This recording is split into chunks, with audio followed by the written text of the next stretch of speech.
Evelyn Thorne had seen concrete fail before.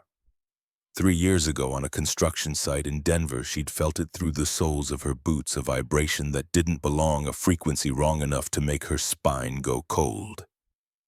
She'd screamed Nolan Reed's name into the December wind, watched him turn toward her voice. Just as the scaffolding buckled, the sound of steel tearing through bolts was something you never forgot.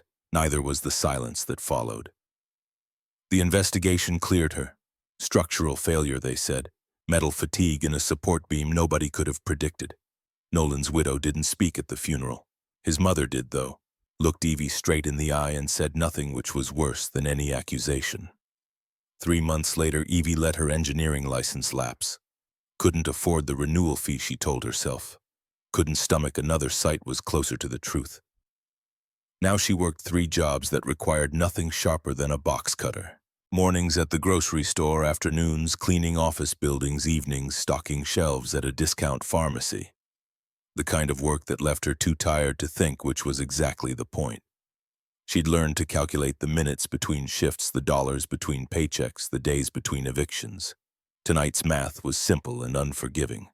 2 in the morning and sleep was a foreign country. Evie sat at the kitchen table in the apartment she couldn't afford to keep, calculator in one hand, eviction notice in the other. The numbers glowed back at her with the indifference of natural law. Rent owed $2,847. Bank balance $340. Days remaining 14. She'd run the calculations 6 times, changing variables that couldn't be changed. Picked up another shift here, cut groceries there, delayed the car insurance payment she'd already delayed twice. The equation refused to balance. Mathematics didn't care about desperation. Declan appeared in the doorway, 13 years old and too accustomed to finding his mother awake at hours meant for sleeping. He didn't ask if she was okay. They'd moved past pretending years ago. "We've been here before." His voice carried the weariness of someone who'd watched his childhood packed into cardboard boxes too many times. Evie tried to smile, found something that probably looked more like a grimace. "Yeah, but this time the math really doesn't work." He crossed to the refrigerator, poured himself water he didn't drink, stared at the collection of past due notices held to the door with magnets shaped like cartoon vegetables. Iris had arranged them by color last week, turning their financial catastrophe into an art project. 6 years old and already fluent in the language of foreclosure. "You can't keep doing this." Declan set the glass down without tasting it. "Something has to break." The thing was, Evie thought something already had. It broke the day Nolan Reed hit the ground. It broke every time she walked past a construction site and felt her throat close. It broke in the space between who she used to be and who necessity had made her. But Declan didn't need to hear that. He needed a mother who had answers, or at least convincing lies. "I'll figure it out. I always do." The look he gave her said he was too old for that particular fiction. He went back to bed without arguing, which was somehow worse than if he'd fought. Evie returned to the numbers, willing them to rearrange themselves into something survivable. They refused. The next evening found her behind the grocery store, hauling bags of expired produce to the dumpster. 9 o'clock on a Thursday, and the parking lot was nearly empty. Her phone vibrated in her pocket. Unknown number. She almost didn't answer. Bill collectors had learned her schedule, but something made her thumb accept the call. "Miss Thorne." The voice was male, professionally neutral, the kind of tone that delivered bad news with impeccable grammar. "This is Evelyn Thorne. My name is Martin Hale. I'm calling from Hale and Wright Legal Services regarding an inheritance matter." Evie actually laughed, a short, sharp sound that startled a crow from the dumpster's edge. She dropped the garbage bag she'd been holding, watched it split open against the asphalt. "Sir, I don't inherit things. I inherit debt. You've got the wrong number." "I'm quite certain I don't. You are Evelyn Margaret Thorne, born April 14th, 1988, daughter of the late Dorothy Ann Thorne." The mention of her mother's name killed the laughter in her throat. Dorothy had died 8 years ago with nothing to her name but medical bills and a fondness for scratch-off lottery tickets that never paid out. Evie's inheritance had been a shoebox of old photographs and the knowledge that some traumas skip generations while others compound. That's me. Then I'm calling to inform you that you've been named the sole beneficiary of a property. The estate is known locally as Pine Haven Lodge, located approximately 40 miles northwest of Denver in the Roosevelt National Forest area. Initial assessment values the property and land at $890,000. Evie's vision narrowed to a point. Somewhere in the distance she heard traffic, the hum of refrigeration units. Her own heart suddenly loud in her ears. $890,000. She was holding a phone in one hand and rotting lettuce in the other, and a stranger was telling her she owned almost $1 million in real estate. This is a scam. I assure you it's not. The property's former owner was Samuel Whitaker. He passed away 4 months ago at the age of 101. DNA testing confirmed your relationship through his sister, Margaret Whitaker. You are her granddaughter. I don't know anyone named Samuel Whitaker. I don't know anyone named Margaret. That's quite common in these cases. I have documentation I'd like to share with you. Would you be able to come to our offices tomorrow? Say 2 o'clock. Evie looked down at the split garbage bag at her hands, stained with vegetable rot, at the eviction notice she'd folded and refolded so many times the creases had begun to tear. Tomorrow at 2 she'd be cleaning toilets in an office building downtown. The week after that, she'd probably be homeless. There's one complication. Martin Hale's professionally neutral tone acquired an edge of regret. The county has condemned the property, structural concerns. You'll need to address those before you can take legal possession. Of course.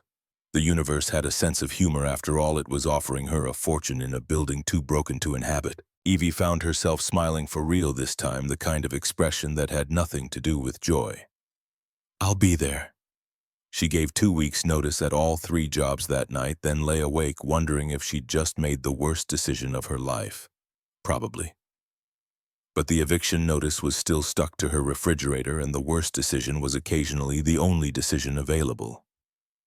Martin Hale's office occupied the 3rd floor of a building that tried very hard to look more expensive than it was. Evie arrived 20 minutes early with Declan in tow, both of them dressed in their best approximations of people who inherited property instead of debt. The receptionist offered coffee. Evie accepted even though her hands were already shaking. The attorney was younger than his phone voice suggested, maybe 40, with the kind of careful grooming that spoke to client-facing anxiety. He spread documents across his desk like he was laying out evidence at trial. DNA analysis. Property deed. Last will and testament of Samuel Edward Whitaker, deceased. Your grandmother Dorothy Thorne, née Whitaker, was the daughter of Margaret Whitaker, Samuel's younger sister. Margaret became pregnant out of wedlock in 1952. The family was, shall we say, traditional in their outlook. Margaret was sent away. The child was placed in foster care. Margaret herself died by suicide 6 months later. Evie felt something cold settle in her chest. Her mother had grown up believing she had no family, that she'd been abandoned without reason. The truth was somehow worse. She'd been abandoned with reason deemed shameful enough to erase. Samuel spent the rest of his life looking for her. Hired private investigators, genealogists, anyone who might trace the line. He found Dorothy in 1985, but she'd already changed her name, moved across the country. By the time he located her again, she was sick. Cancer. He tried to make contact. She refused to see him. Can't say I blame her. No. Martin pushed a sealed envelope across the desk. He wrote this for you. Said the investigator should give it to whoever inherited, if anyone ever did. The envelope was cream-colored, expensive. Evelyn Margaret Thorne, written across the front in shaking handwriting. Evie opened it while Declan read over her shoulder, his presence a small warmth against her arm. The letter was dated 6 months before Samuel Whitaker's death. The handwriting deteriorated as it progressed, sentences trailing off before rallying for the next thought. But the meaning was clear enough. Samuel Whitaker had been a coward. He'd chosen family reputation over his sister's life, and he'd spent 70 years understanding that choice too late. The lodge wasn't redemption, he was clear about that. It was the least he owed to Margaret's blood, to the granddaughter he'd failed and the great-granddaughter he'd never meet. Declan's voice was quiet when he spoke. He's been looking for us my entire life. Longer than that. Martin produced more documents: property survey, county inspection report, cost estimate for bringing the building up to code. That last one made Evie's engineering background kick in, despite herself. $340,000 in structural repairs, electrical rewiring, plumbing replacement, fire safety upgrades. The lodge was a beautiful corpse, valuable only if someone was willing to resurrect it. The county has given a 6-month deadline. If the repairs aren't completed and the property doesn't pass inspection by June 15th, they'll seize it under public safety statutes. At that point, it would likely be sold at auction. How much would the land alone be worth? Approximately $180,000 after taxes and fees. Enough to solve her immediate problems. Enough to find a decent apartment, keep Declan in his school, maybe even put something aside for Iris's future. Not enough to change their lives, but enough to stop the bleeding for a while. Evie looked at the county inspection report, at the list of violations that read like an autopsy. Foundation cracks, obsolete wiring, non-compliant fire exits. Every item represented money she didn't have and expertise she'd abandoned. Can I see it, the property?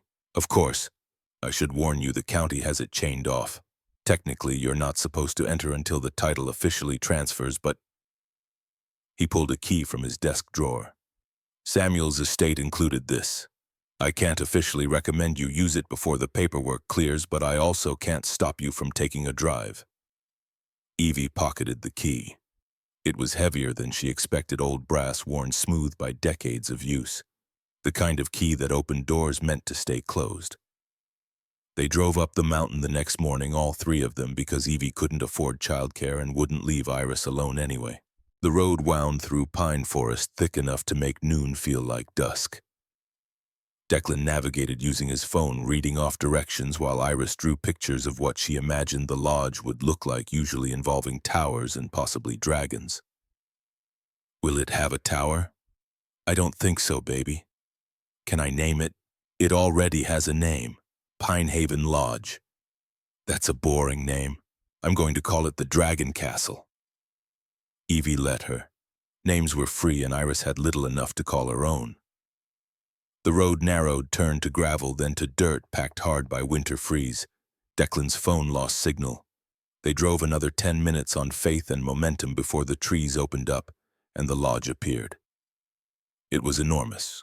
3 stories of dark wood and river stone sprawling across a clearing like it had grown there instead of being built. Windows stared back at them, some intact, some broken. All of them reflecting sky and forest in ways that made it hard to tell where the building ended and the landscape began. A chain stretched across the main entrance, heavy links secured with a padlock. A county notice zip-tied to the metal. Condemned. Structural hazard. Do not enter. Evie killed the engine. For a long moment, nobody moved. Then Iris unbuckled her seatbelt and pressed her face to the window. It's sad. It's just a building, honey. Buildings can be sad. Look at its windows. And damn if the kid wasn't right. There was something melancholic about the lodge, something beyond ordinary decay. It had the look of a place that had been loved and then abandoned, left to weather time alone. Evie's engineering eye cataloged the obvious failures: sagging roofline on the west wing, water damage around the eaves foundation settling, visible even from the driveway. But the bones looked solid. The main support structure was steel, rare for a building this old. And the load-bearing walls were stone thick enough to shrug off a century. Mom! Declan's voice carried a note she couldn't quite place. There's smoke coming from the chimney. Evie followed his gaze.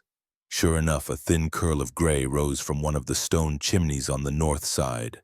Not much, barely visible against the overcast sky, but definitely smoke, which meant fire. which meant someone was inside a building the county had declared uninhabitable. "Stay in the car." She approached the main entrance, boots crunching on gravel, and examined the chain more closely.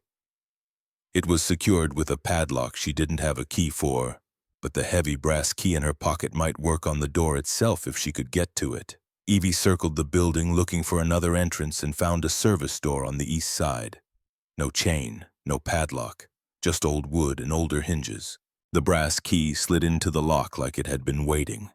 The door opened with a sound that was less creak than groan, protesting movement after years of stillness.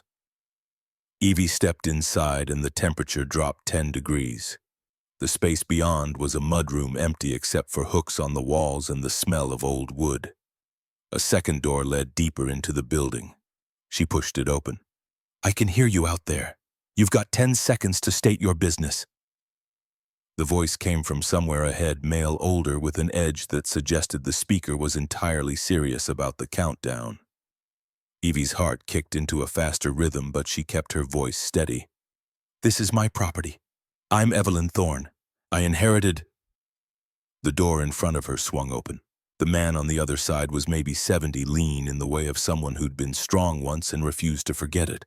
Gray hair cropped military short, a scar running through one eyebrow, and a hunting shotgun held with the casual competence of someone who'd done this before and would do it again. He looked at Evie at the space behind her back to her face. "Samuel Whitaker didn't have any family. You're trespassing." Evie pulled out the folded documents Martin Hale had given her, held them up where he could see. The man's expression didn't change, but he lowered the shotgun slightly.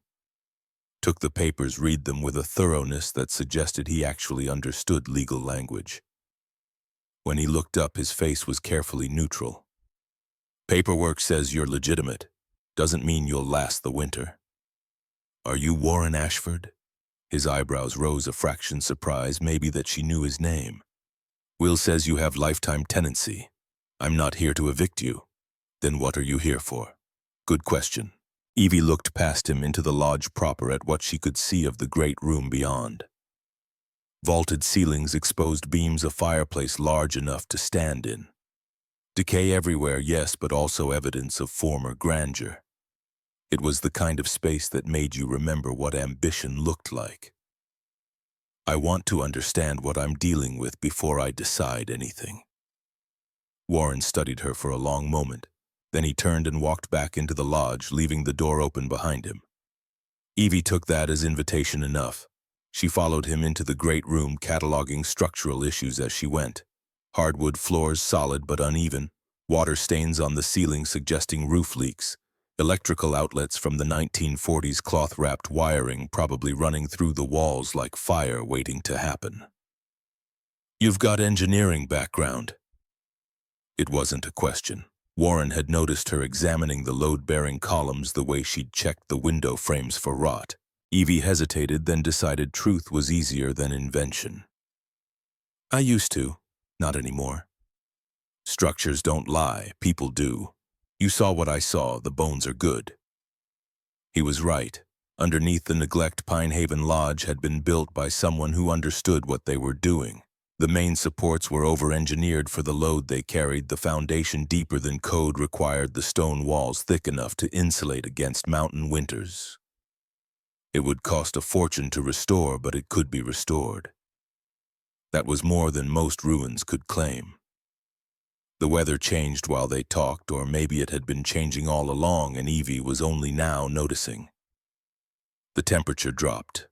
Wind picked up, rattling windows and finding gaps in the walls to whistle through. Warren glanced toward the nearest window, frowned at what he saw. "Storm's coming early. You need to leave, now." Evie pulled out her phone. No signal, but she'd downloaded the weather app earlier. Severe winter storm warning. 18 inches of snow in the next 6 hours, winds gusting to 40 miles per hour, mountain roads impassable until plows could clear them, which, given the remoteness of this location, might be days. "We can't make it down the mountain." Warren's jaw tightened.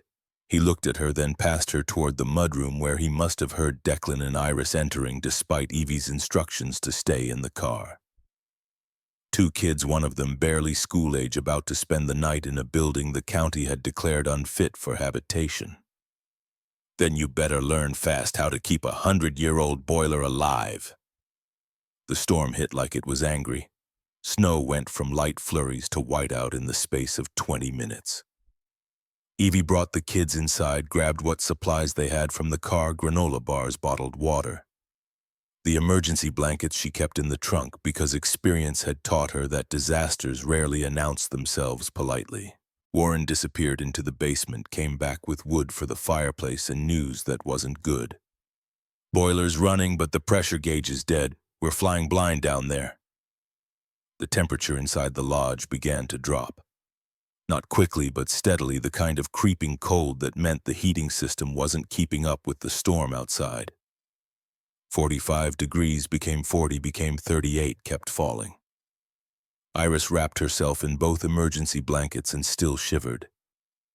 Declan tried to help Warren with the fireplace, nearly set himself on fire with kindling that was too dry. By 10 o'clock, the thermometer Warren found read 32 degrees, freezing literally. Evie's breath fogged in the air. Her fingers ached with cold. The boiler was failing, and if it died completely, they'd be trapped in a building with no heat in the middle of a blizzard. She thought about Nolan Reed, about the moment she'd failed to save him, and wondered if this was how it would end. Frozen in a house someone else had abandoned. "I need to check the boiler." Warren looked at her, started to protest. Saw something in her expression that made him stop. "You know what you're doing down there?" "I used to." The basement stairs were narrow and steep, the kind that would violate every modern building code.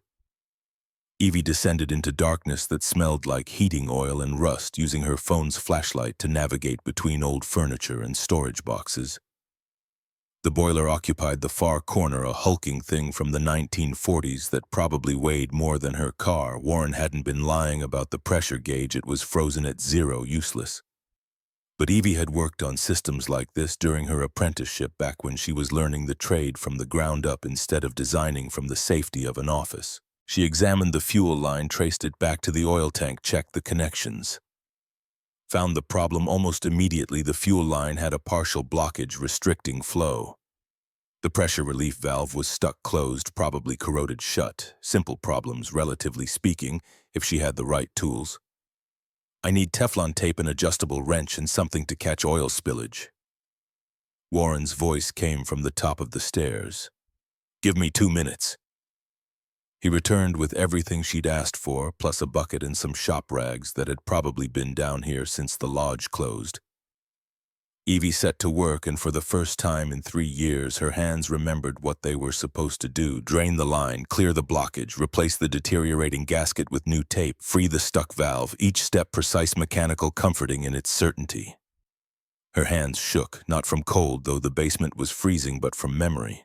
The last time she'd done technical work like this, Nolan had been alive. The last time she'd trusted her own judgment about structural systems, she'd been wrong in a way that couldn't be corrected. But the boiler didn't care about her trauma. It needed someone who knew what a fuel line was supposed to look like, and right now she was the only option available. She hit the ignition switch. Nothing happened. The boiler sat there cold and silent, refusing her offering. Evie closed her eyes, felt the weight of failure settling over her shoulders like an old coat. Footsteps on the stairs.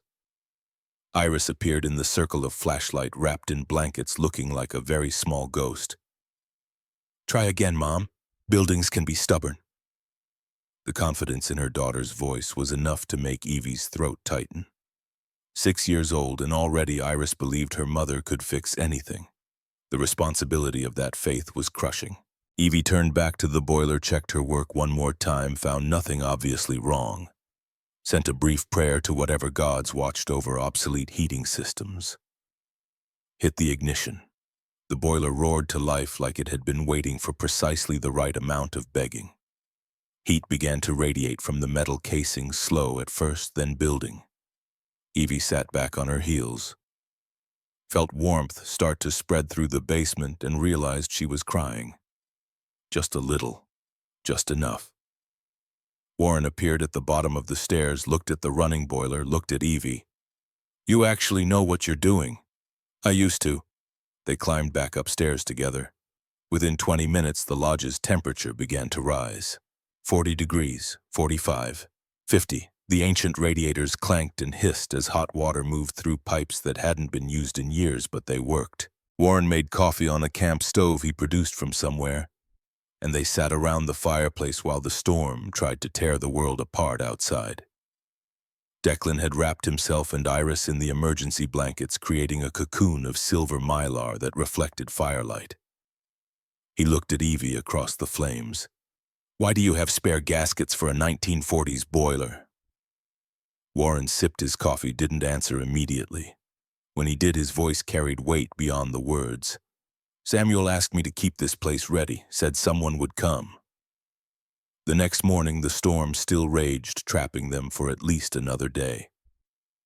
Declan explored despite Evie's half-hearted protests about structural safety, because keeping a 13-year-old boy confined in a massive abandoned building was about as effective as telling water not to be wet.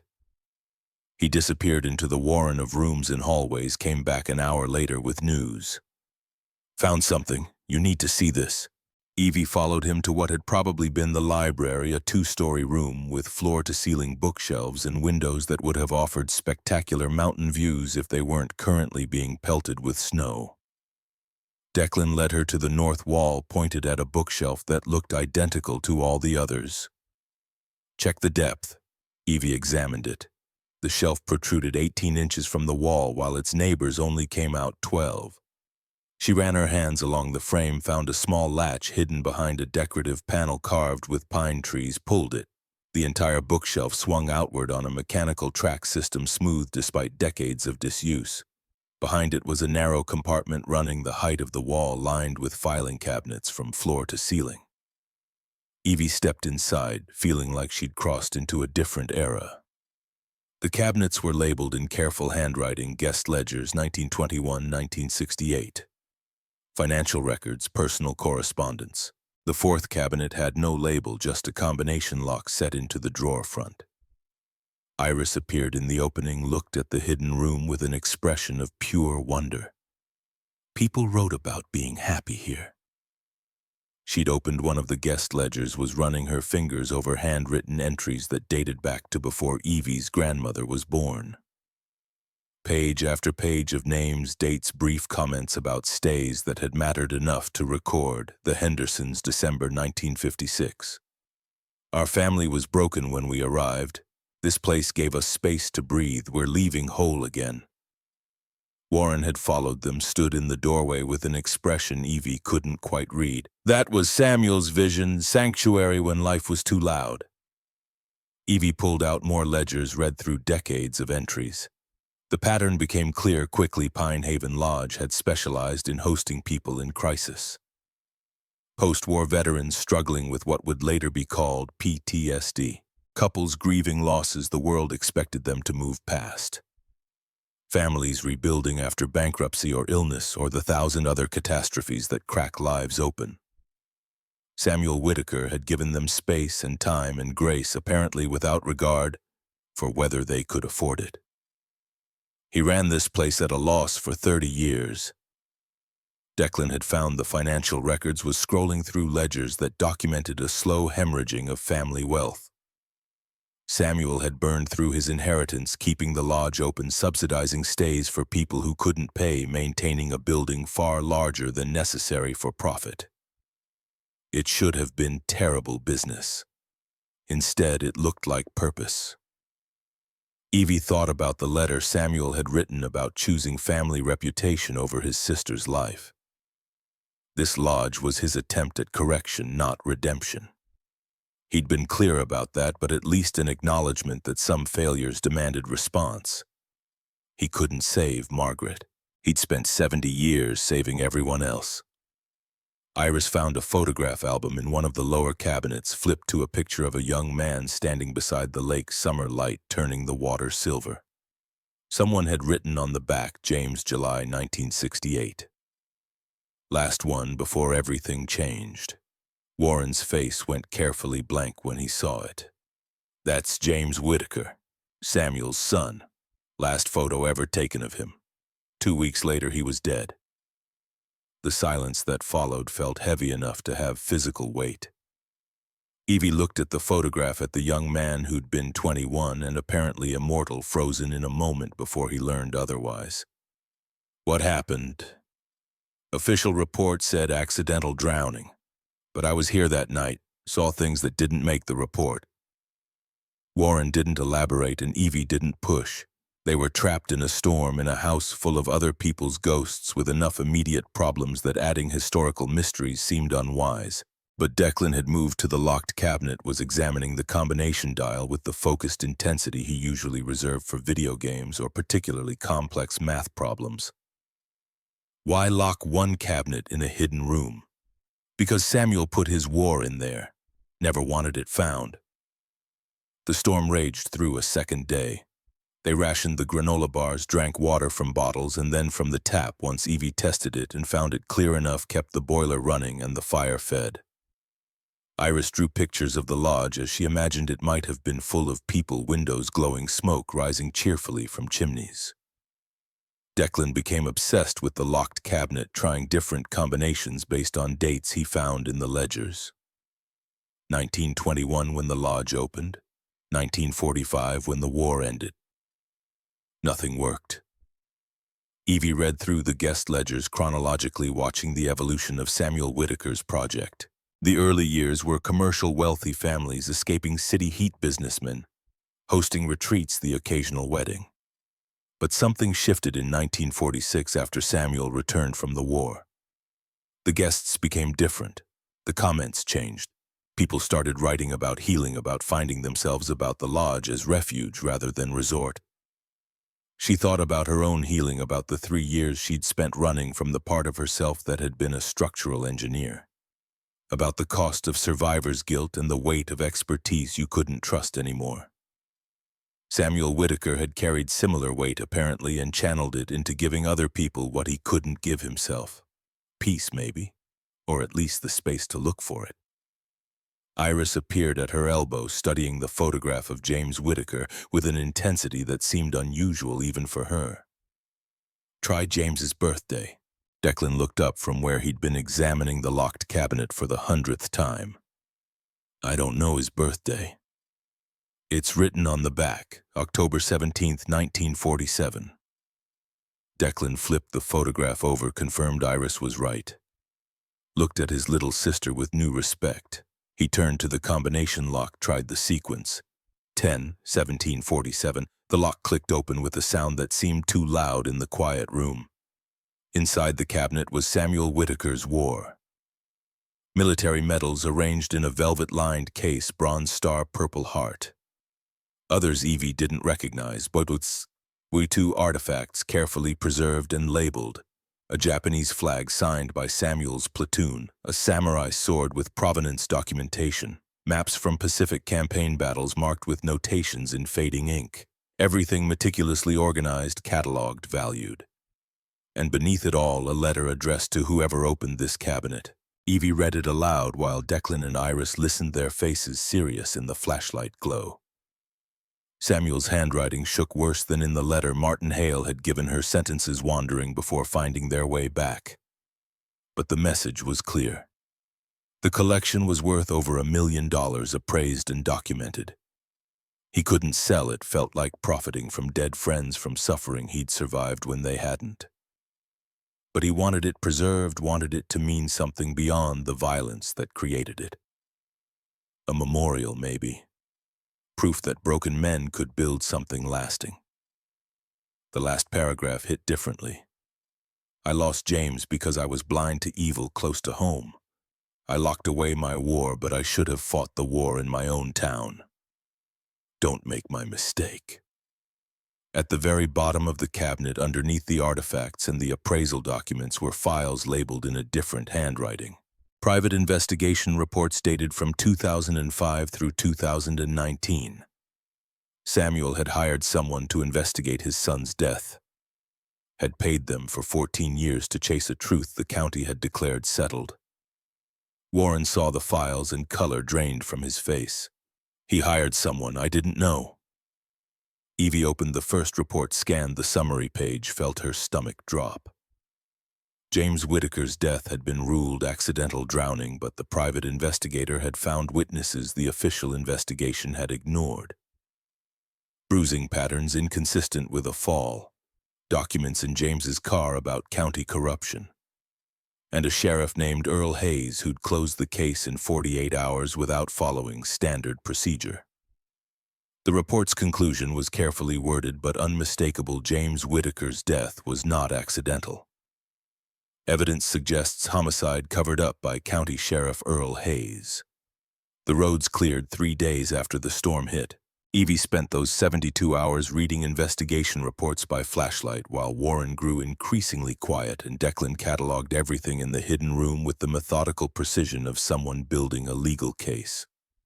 By the time the county plow finally made it up the mountain, Evie had enough information to understand exactly how dangerous knowledge could be.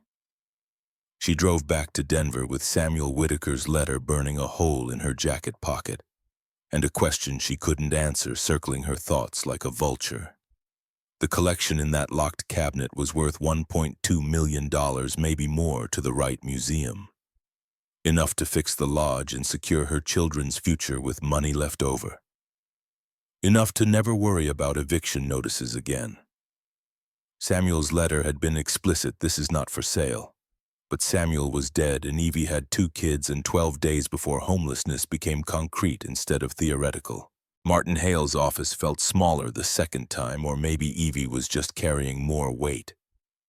She dropped the appraisal documents on his desk, with enough force to make him look up from whatever he'd been reading. The collection, what would it take to sell it? Martin picked up the top document, scanned the inventory list, and let out a low whistle. This could easily auction for $1.2 million, possibly more if you find the right buyers. Museums, private collectors, veterans organizations, they'd all be interested. But you should know the county could challenge the sale if they claim the artifacts have historical significance to the area. Samuel Whitaker brought these back from the Pacific. They're not locally significant. True, but that won't stop them from trying. I've seen counties delay estate auctions for months with procedural challenges, especially if someone in the administration has a vested interest in keeping property off the market. Evie thought about the private investigators' reports about Sheriff Earl Hayes, who'd covered up a murder about the kind of people who killed to protect corruption. 25 years had passed since Earl Hayes died, but people didn't build that kind of power alone. They built it with families, with networks, with successors. How long would an auction take? 6 weeks minimum from when we file the paperwork. Could be longer if the county objects. 6 weeks would put them past the repair deadline by at least 2 weeks. The county would seize the lodge, auction it off, and Evie would be left with whatever scraps the legal system felt generous enough to provide. She did the math silently, came up with the same answer she'd found 3 times already. Sell part of the collection immediately. Use the money to start repairs.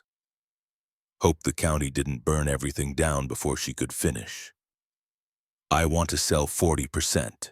Keep the rest for a museum wing once the lodge is operational. Martin raised an eyebrow but didn't argue. He pulled out a notepad, started making lists. Auction houses to contact. Items most likely to sell quickly. Legal filings required. Evie half listened, attention snagged on the word operational like her tongue on a loose tooth. Once the lodge is operational. As if that were an inevitability instead of a fantasy built on money she didn't have, and expertise she'd abandoned. She collected Declan and Iris from the waiting room, drove back to the apartment that would stop being theirs in 9 days, and spent the evening staring at her phone instead of packing. 12 years of structural engineering experience told her exactly what Pinehaven Lodge needed and exactly how expensive it would be. $340,000 in repairs, assuming nothing unexpected came up, which it would because old buildings were like archaeological digs. You didn't know what you'd find until you started digging, and by then it was too late to stop. The certified letter arrived 4 days later.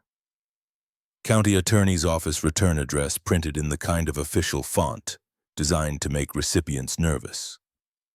Evie opened it standing in the apartment lobby, read it twice to make sure she understood, then went upstairs and poured herself a drink she couldn't afford from a bottle she'd been saving for emergencies. The county was challenging the sale. Not blocking it outright, they were too smart for that, but claiming the artifacts might constitute public heritage assets subject to review under Colorado historical preservation statutes.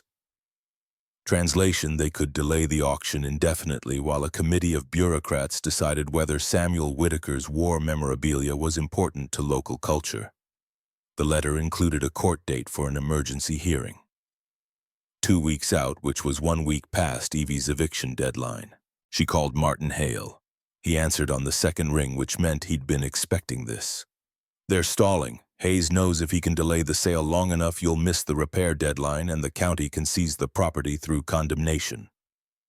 "Who's Hayes?"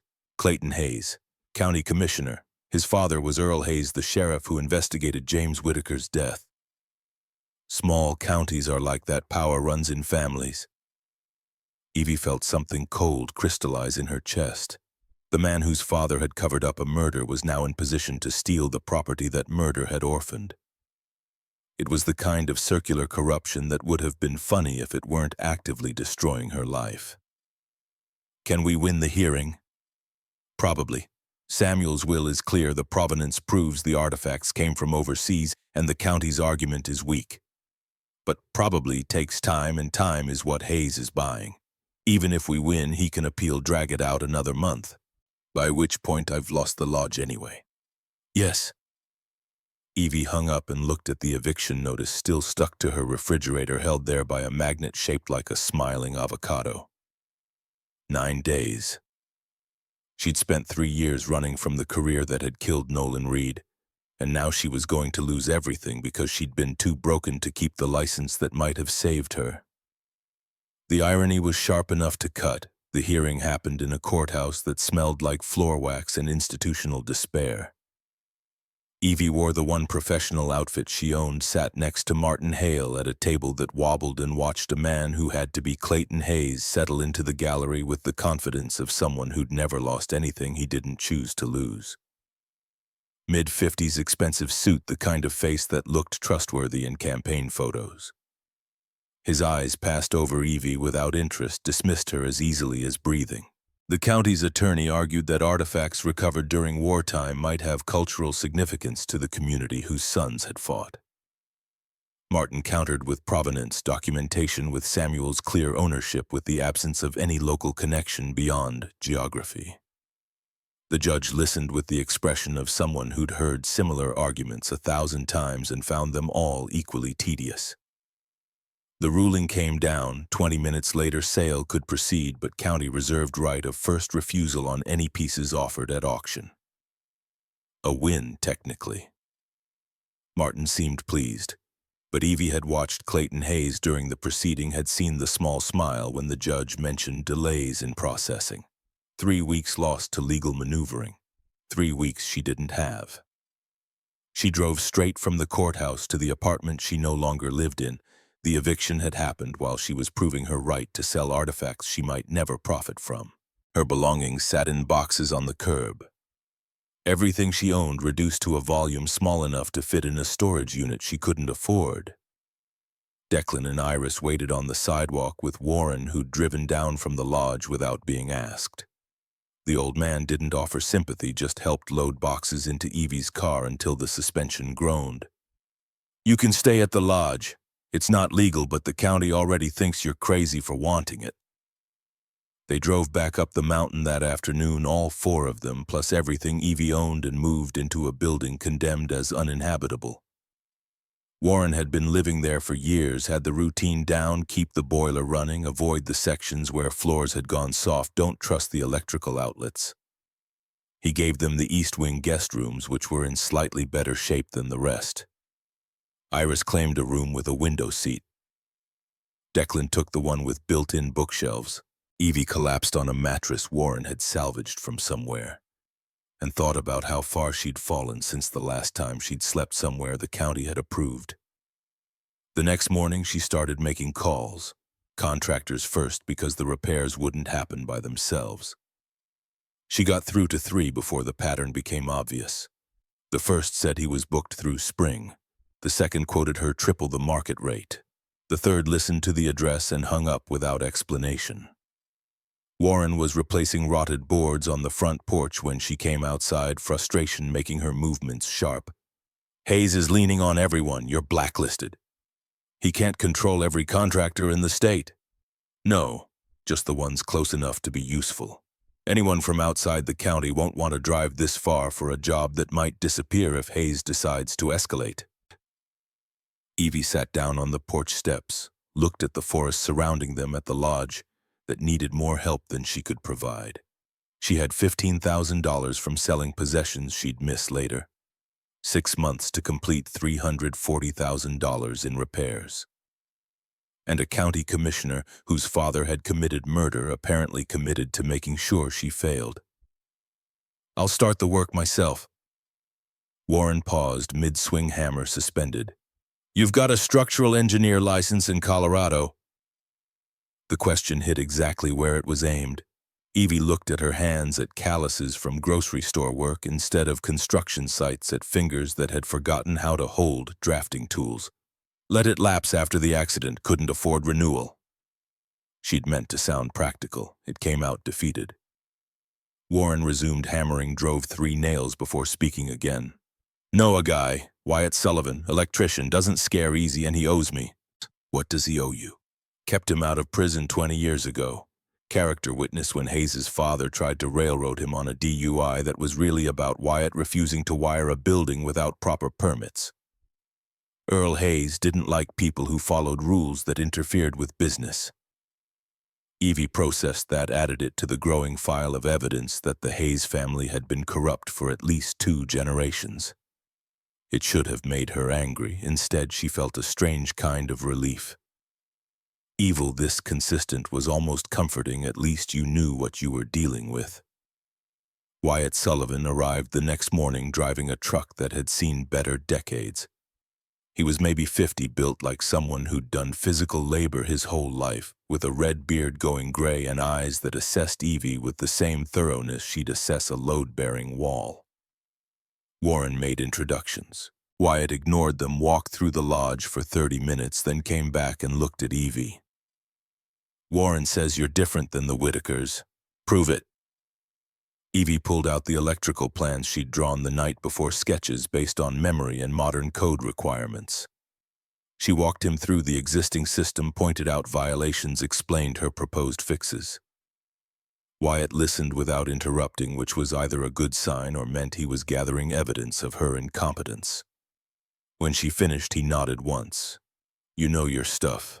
Most engineers I've met never touched a wire. Started as an apprentice. Worked up. I'll do the electrical work for cost. Materials plus labor, no markup. But I can't be public about it. Hayes controls the permit office and they'll shut us down if they know I'm involved. They worked out a system, pull permits under Warren's name as existing tenant making maintenance repairs. Technically legal if nobody looked too close. Definitely illegal if they did. Evie signed off on it anyway because perfect legality was a luxury for people who had options. The team assembled slowly.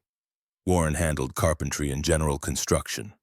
Wyatt ran new electrical lines through walls that hadn't been updated since Truman was president.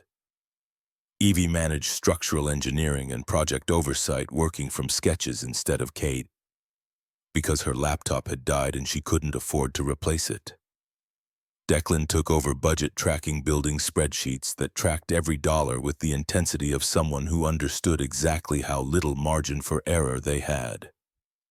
Iris appointed herself safety officer, which mostly meant she drew pictures of hard hats and insisted everyone wear boots. The work consumed them. They started at dawn and finished after dark, 6 days a week, 7 when deadlines pressed. Evie's body remembered skills her mind had tried to forget: how to read a level, how to mix concrete, how to know by sound whether a wall was load-bearing or decorative. Her hands developed new calluses over old scars. Her back complained about positions it had stopped being asked to hold. She fell asleep most nights, too tired to dream, which was the closest thing to peace she'd felt in years. The budget bled anyway. Day 8, they discovered asbestos insulation in 3 walls that needed to come down. $18,000 for abatement because doing it wrong could kill them and doing it right required specialists. Day 12, the foundation crack Evie thought she could patch with epoxy turned out to run 6 feet deeper than expected. $8,000 became $14,000. Day 19, the main electrical panel wasn't just outdated, it was corroded through arcing internally, a fire waiting for the right moment to introduce itself. $12,000 to replace with a system large enough to handle modern load. The septic system collapsed on day 23, releasing smells that sent Iris running for fresh air and revealed damage extensive enough to require complete replacement. $22,000, and that was with Wyatt calling in favors from plumbers who owed him. $480,000 in auction proceeds became $420, became $380, became $340, kept dropping.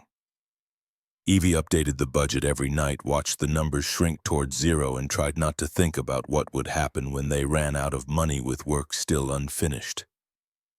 She lost weight she couldn't afford to lose. Declan started setting timers to make sure she ate, bringing her sandwiches she'd consume without tasting because food was fuel and nothing more. Warren caught her swaying on a ladder one afternoon, grabbed her arm before she fell, and forced her to sit down for 30 minutes. She argued. He outweighed her by 80 pounds and had the kind of will built by surviving wars. She sat. "You're no good to anyone dead." Warren's voice was quiet, but it carried weight. He sat down next to her on the porch, both of them looking at the mountains instead of each other. The sun was setting, turning snow on distant peaks the color of rose gold. Beautiful if you had energy left to notice beauty. "I owe Samuel everything. He gave me a job in '56 when I came back from the Pacific, so broken I couldn't hold a conversation without shaking. Gave me work that mattered, space to heal, never asked questions about the nightmares or the drinking or the days I couldn't get out of bed. Saved my life, probably. That's why I stayed after he closed the lodge. Couldn't let the place die alone." Evie thought about Samuel's letter about a man who'd failed his sister and spent 7 decades trying to compensate. About how some debts couldn't be repaid, only acknowledged. "What happened to you out there?" Warren was quiet long enough that Evie thought he wouldn't answer. Then he spoke, still watching the mountains instead of her. "Iwo Jima. Watched my best friend catch shrapnel that should have hit me. Carried him down a beach under fire, feeling him bleed out in my arms, knowing I couldn't stop it. Made it to the medics. He didn't. Came home with his dog tags and guilt that never quite learned to sleep. Survivor's guilt is a liar." Evie's voice came out rougher than intended. Warren turned to look at her, really look, seeing past the exhaustion to something underneath. "Tells you that being alive is wrong. That you should have saved them, should have known, should have been better. Don't listen." The words were meant for Warren, but they hit Evie like accusation.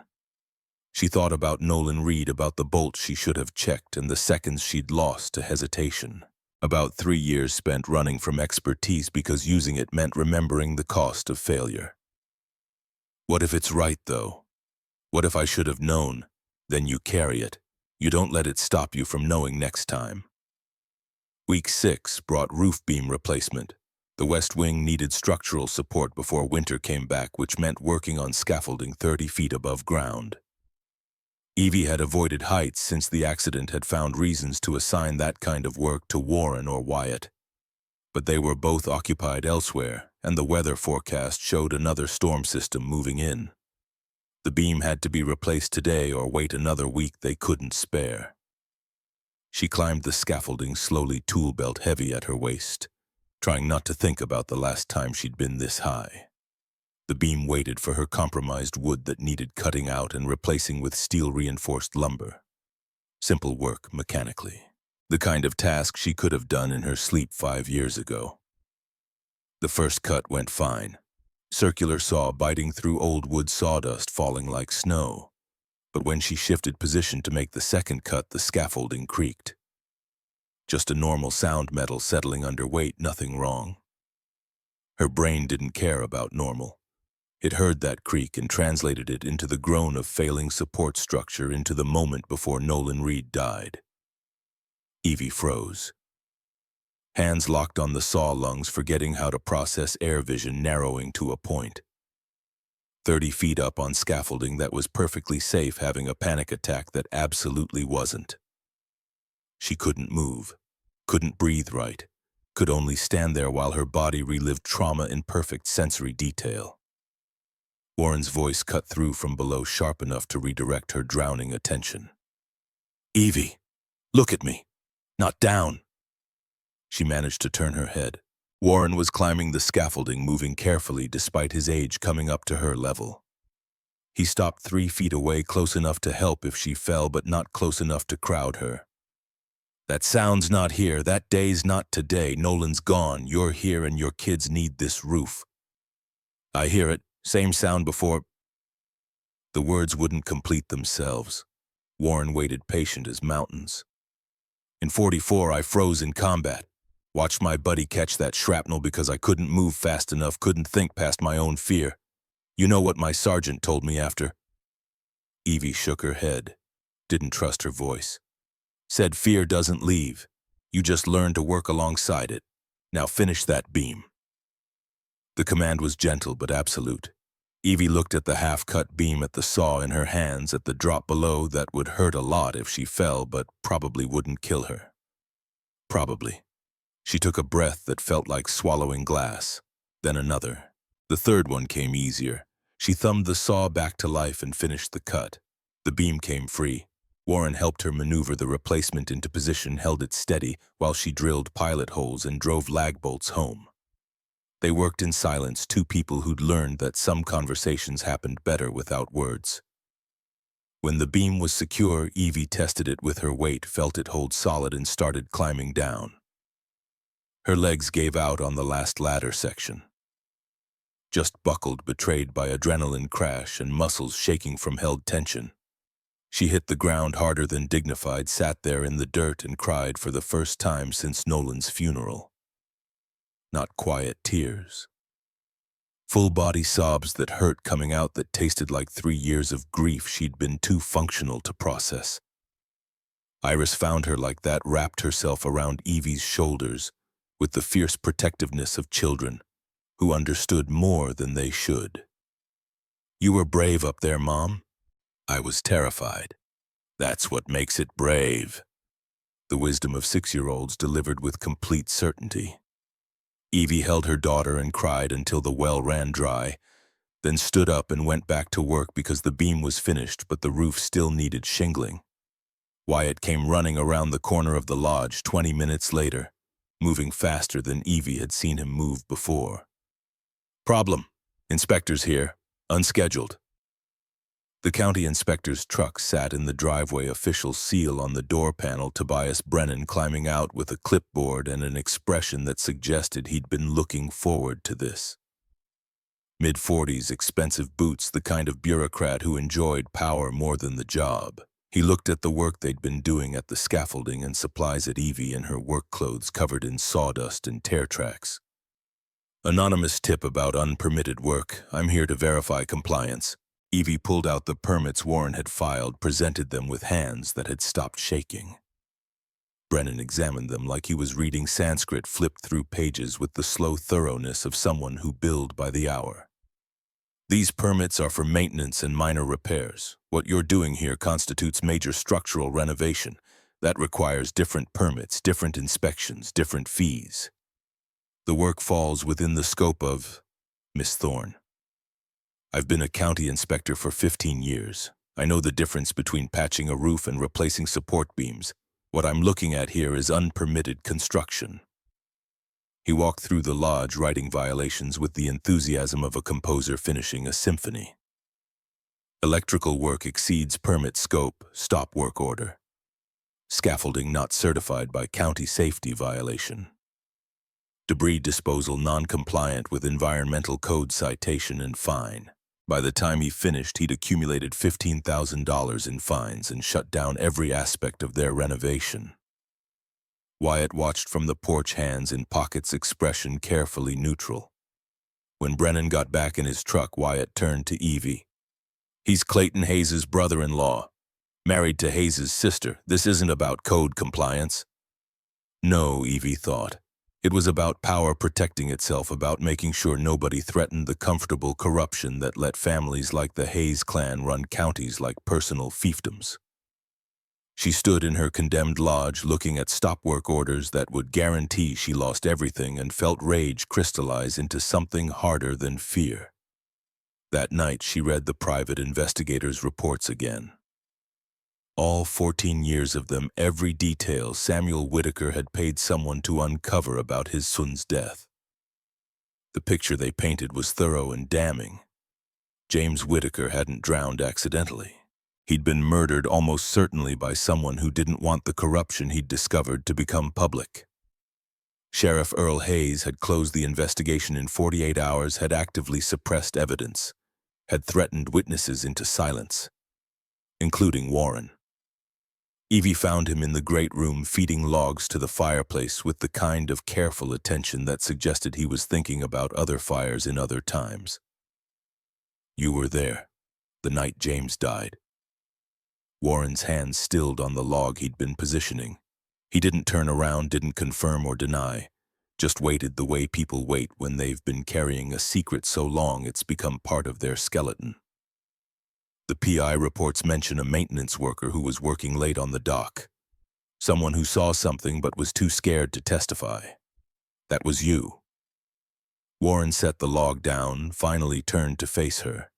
His eyes were the color of winter sky, and they held a weight that might have been relief. "I was 38, had a daughter, Cora, who was 16. She was everything to me, everything Samuel's job had helped me build toward a life that meant something after the war tried to take that away." He sat down, and the story came out slowly, like poison being drained from a wound.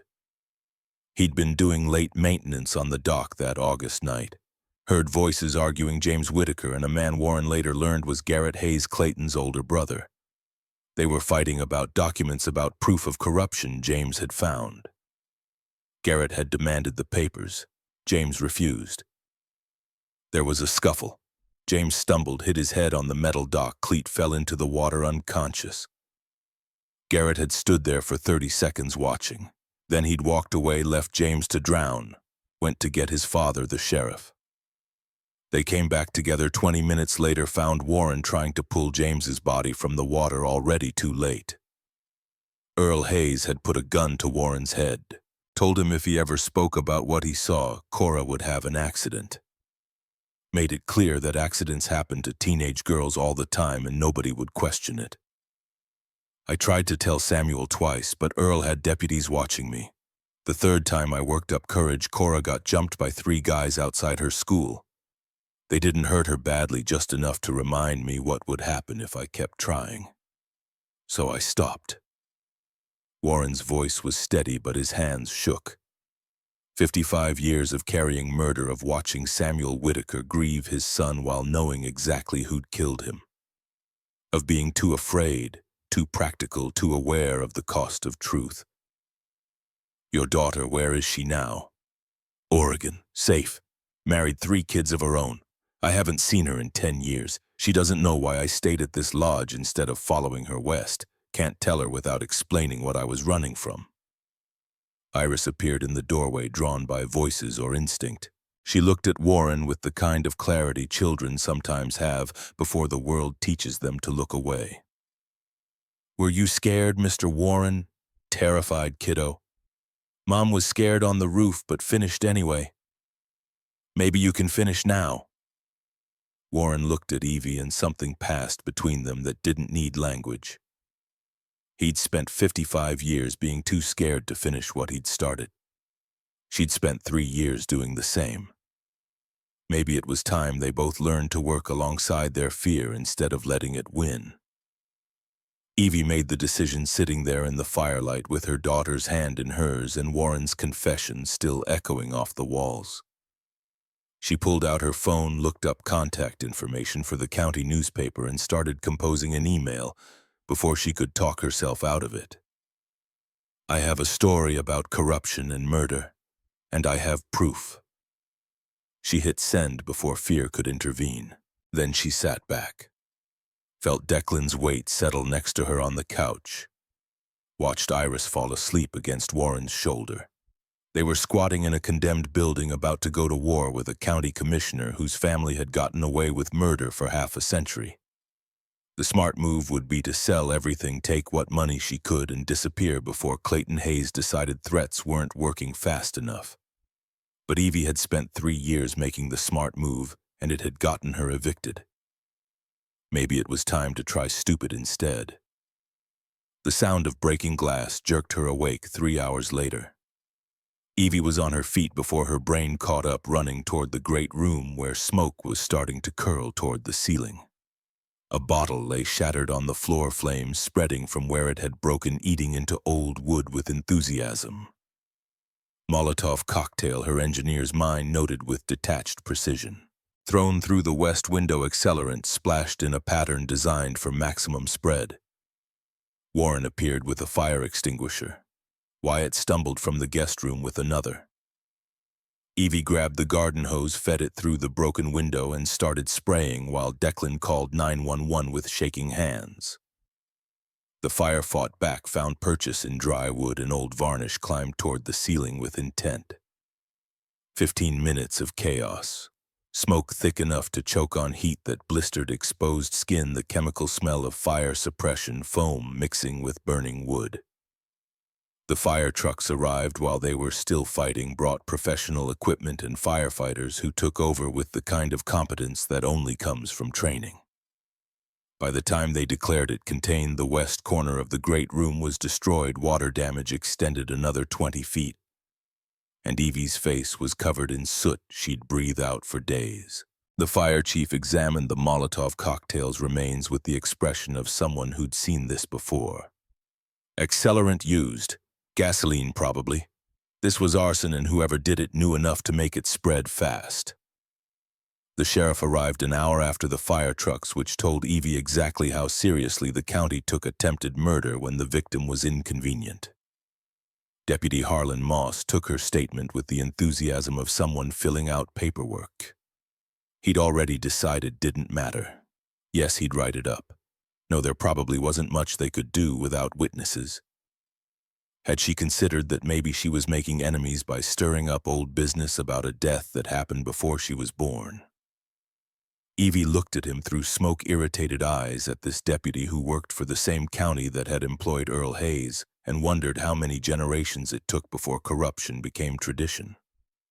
I want this investigated as attempted murder. That's a strong accusation, Miss Thorne. I have proof. Courier footage shows Jackson Hayes, Commissioner Hayes' son, purchasing the materials that went into this firebomb. Wyatt Sullivan's cousin works at the hardware store where it was bought. He'll testify. Moss's face went carefully blank. He closed his notebook without writing anything down.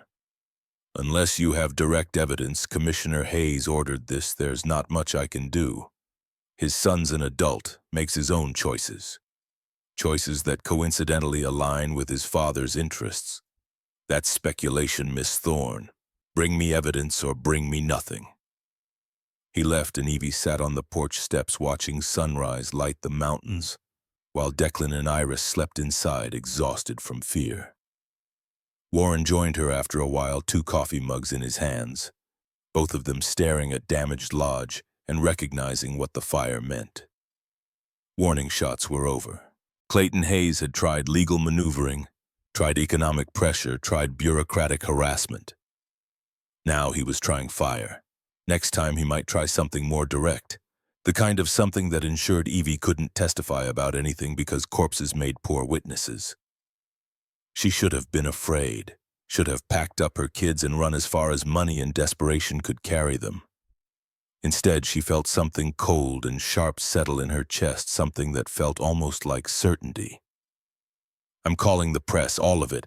Local, state, national, if they'll listen. I'm putting everything public, the private investigators' reports, your testimony about what you saw, the Hayes family's 50-year cover-up. Once it's out there, killing me becomes pointless. The truth doesn't die with witnesses anymore. Warren sipped his coffee, considered that, nodded slowly. They'll come at you with everything. Lawyers' reputation destruction, making you look like a crazy person chasing conspiracy theories. The Hayes family has money and connections. You've got documents and the word of an old man who stayed quiet for 55 years. Then I better make sure my story's good. She made the calls that morning. County newspaper first, then regional TV news, then anyone with an audience who'd listen. Yes, she had evidence. Yes, she'd go on camera. Yes, she understood this would make enemies. By noon, 3 news vans were parked in the lodge's driveway, and Evie was standing on the front steps with Warren beside her, about to commit to a fight she had no guarantee of winning. The cameras rolled. Evie told them everything. The press conference went viral within 6 hours. Not because the story was particularly unique, small-town corruption had been done to death, but because Evie delivered it like someone who'd stopped caring about consequences. She stood on the lodge steps with Warren beside her, both of them soot-stained from fighting a fire that shouldn't have happened, and laid out 55 years of murder and cover-up with the precision of an engineer reading blueprints. Samuel Whitaker had built this lodge as sanctuary for broken people. The Hayes family had spent 6 decades trying to destroy it. They'd killed James Whitaker for discovering corruption. Earl Hayes had covered it up using a badge and threats. Now Clayton Hayes was finishing what his father started, using bureaucracy instead of bullets, until bureaucracy stopped working. The Molotov cocktail was just evolution, same family, updated methods. Warren read his affidavit on camera, voice steady despite the tremor in his hands. 55 years of silence ending in 3 minutes of testimony that couldn't be taken back. Wyatt stepped forward with receipts showing Jackson Hayes purchasing materials. 2 days before the fire, other townspeople emerged from the small crowd that had gathered, people who'd been pressured, threatened, economically strangled for not cooperating with Hayes family interests. The hashtag started trending before Evie finished answering questions. Justice for James, because the internet loved a murdered rich kid and hated powerful families who thought they were above consequences. By evening, regional news had picked it up. By morning, national outlets were calling. CNN wanted an interview. The New York Times was sending a reporter. Someone started a GoFundMe without asking permission, and it hit $87,000 in 3 days. Clayton Hayes hired a Denver law firm so expensive their retainer alone would have funded Evie's entire renovation. They filed defamation suits, emergency injunctions, motions to seal records from 1968. Called Evie an opportunist exploiting tragedy for profit. Suggested Warren's testimony was unreliable given his age and mental state. Painted the whole thing as a conspiracy theory manufactured by a desperate woman facing foreclosure. Some media outlets bought it, started running counter-stories about Evie's eviction history, her lapsed engineering license, the accident that had killed Nolan Reed. Dug into her finances and found 3 years of poverty that looked suspicious when framed correctly. Why would Samuel Whitaker leave property to someone he'd never met?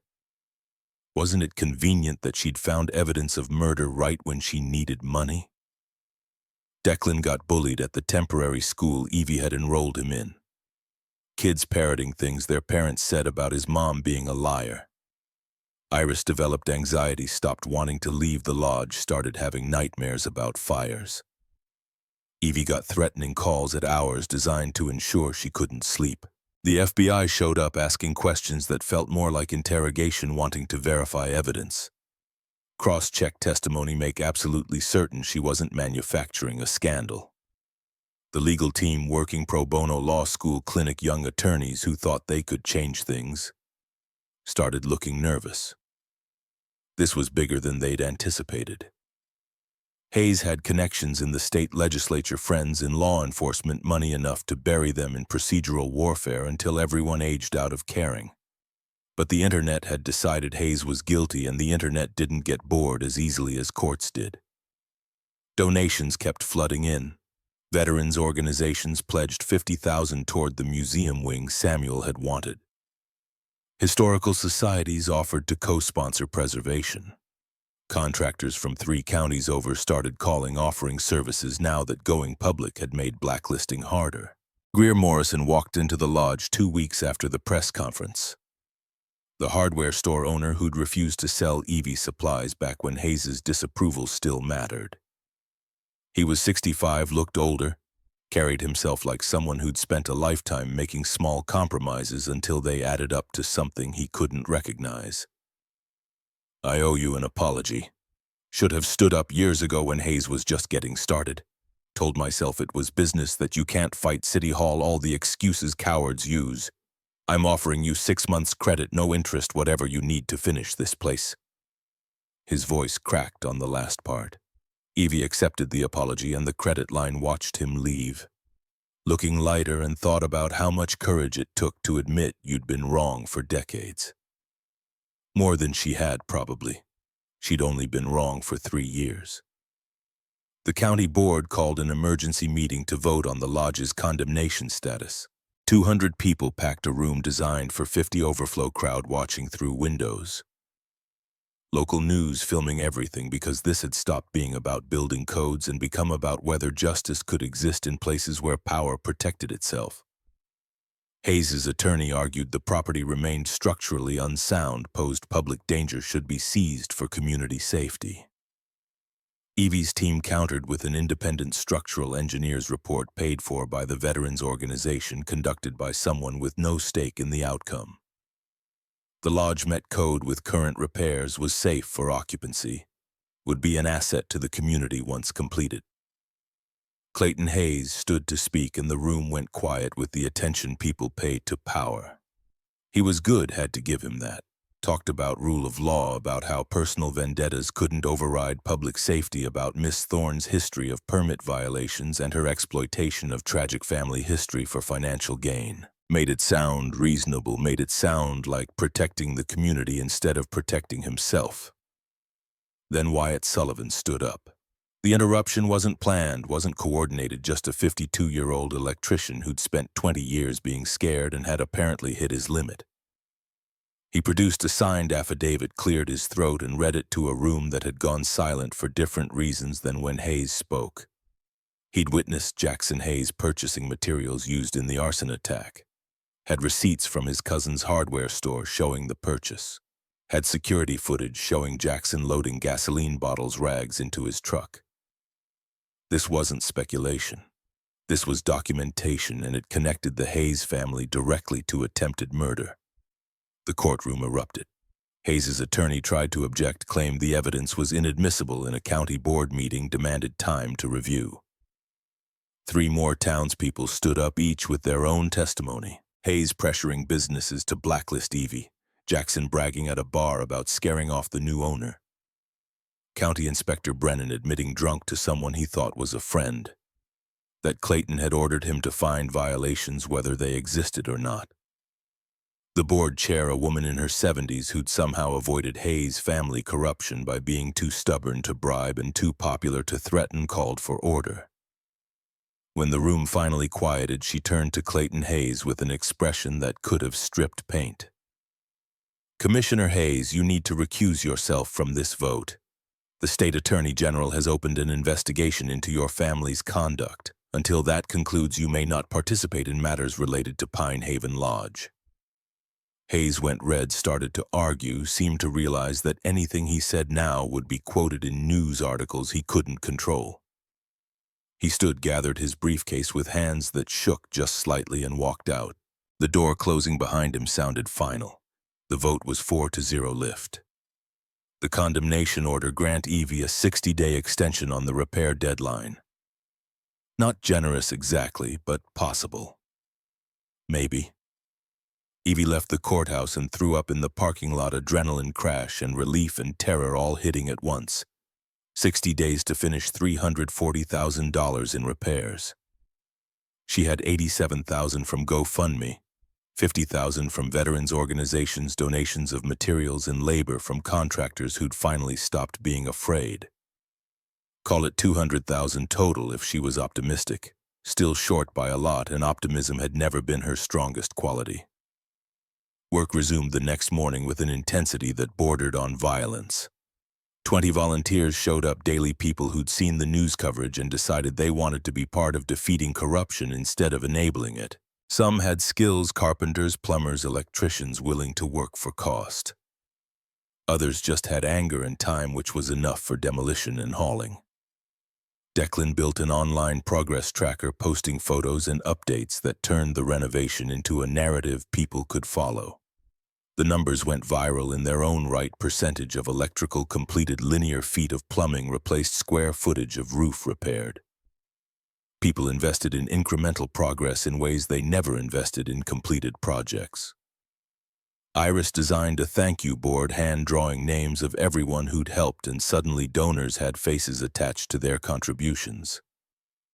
The work was brutal. Week 1, they completed the electrical system, passed county inspection despite Brennan's obvious desire to fail them. Week 2, plumbing certified water quality tests came back clean. Week 3, structural engineer approved the foundation repairs and load-bearing modifications. Week 4, fire safety failed. They needed 2 additional emergency exits to meet code. 48 hours until the deadline. 48 hours to cut through stone foundation walls, install fire doors, build pressurized stairwells that would allow evacuation during emergencies. The kind of work that should take 2 weeks compressed into 2 days through desperation and physics that didn't care about deadlines. Evie looked at the requirement, did the math, knew it was impossible. Looked at Warren, who'd somehow survived impossible before. We can't cut through foundation walls in 48 hours. Warren pulled on work gloves, headed toward the tool shed. Did it in 44 with less. We just had more immediate reasons to hurry. They worked in shifts. Round the clock, someone always cutting, drilling, hammering. Evie operated the concrete saw until her arms went numb, then handed it off to Wyatt, who ran it until his back seized, who passed it to Warren despite his age. The younger volunteers spelled them when exhaustion made hands dangerous, when attention wandered toward mistakes that could kill. 30 hours in the county sent someone to cite them for noise ordinance violations. Construction wasn't permitted past 10 p.m.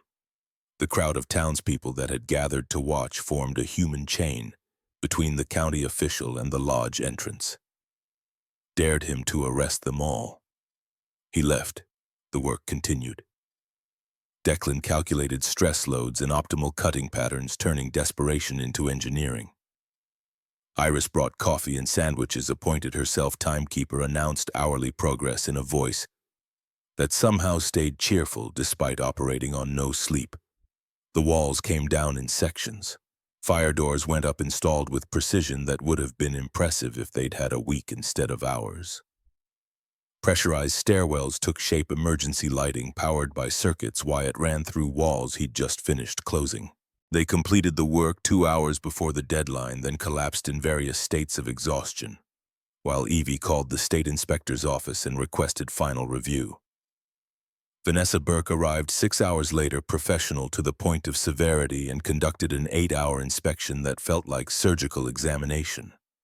She tested everything: structural integrity, electrical capacity, plumbing flow, fire suppression systems. Examined the new emergency exits with particular attention, checking door pressure, stairwell dimensions, lighting functionality.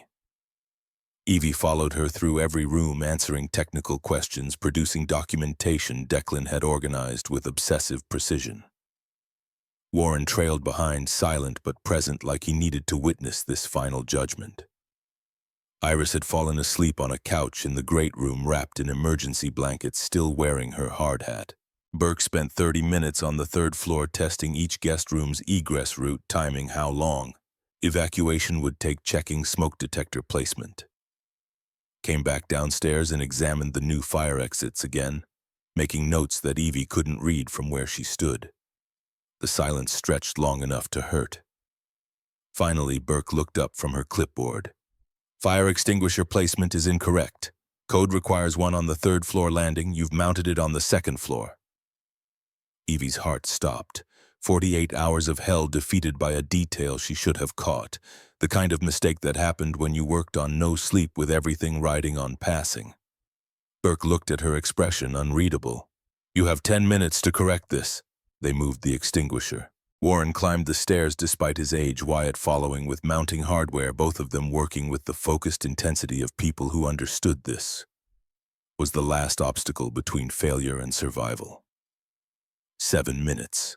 The extinguisher went up, mounted properly, inspected again. Burke rechecked her list, walked through the stairwell one final time, tested the extinguisher's accessibility.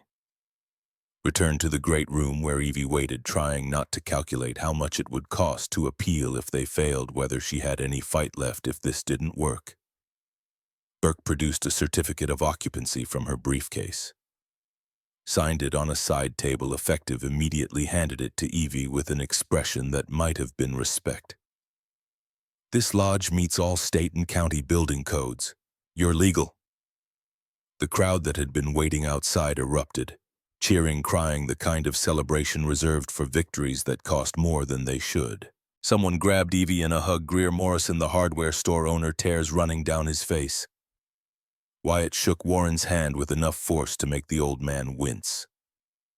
Declan appeared from somewhere, wrapping his arms around Evie's waist, saying nothing, because words weren't big enough. Iris woke up, looked around at the celebration with sleepy confusion, then launched herself at Evie with the fierce possessiveness of children who'd watched their mother nearly break. "We did it, Mom." "No, baby, we all did it." And for the first time in 3 years, Evie believed that success didn't require being perfect. It just required being willing to keep trying when quitting would have been easier. Being brave enough to use expertise you'd learned to fear. Being stubborn enough to finish what cowardice had made you abandon. The legal proceedings happened fast after that Hayes family power crumbling once the public had decided they were guilty. Jackson took a plea deal, testified against his father in exchange for reduced charges. Clayton resigned before the trial even started, though that didn't save him from conviction on obstruction and abuse of power. Brennan flipped faster, providing documentation of every illegal order he'd followed. The verdicts were guilty across the board, sentences pending appeals that would reduce but not eliminate consequences. Warren testified about James Whitaker's murder in a separate proceeding, reading from the affidavit he'd carried in silence for 55 years. The judge ruled insufficient evidence to prosecute a dead man, but changed the historical record. James's death was officially reclassified as suspicious likely homicide. Samuel Whitaker's name was cleared of negligence. Not the justice James deserved, maybe, but truth which was close enough to matter. The lodge's grand opening happened 3 weeks after the certificate of occupancy, planned with care but executed with joy. 500 people showed up, townspeople who'd helped, strangers who'd followed the story. Veterans who wanted to see the museum wing dedicated to Samuel's war. The building gleamed with fresh paint and restored wood, every repair visible as evidence of what community could accomplish when it decided corruption wasn't acceptable anymore. Warren unveiled a bronze plaque beside the main entrance, words he'd helped choose dedicated to Samuel Whitaker, who believed broken people could heal, and James Whitaker, 1947 to 1968, who died defending truth. Evie spoke because someone had to kept it brief, because nobody wanted speeches.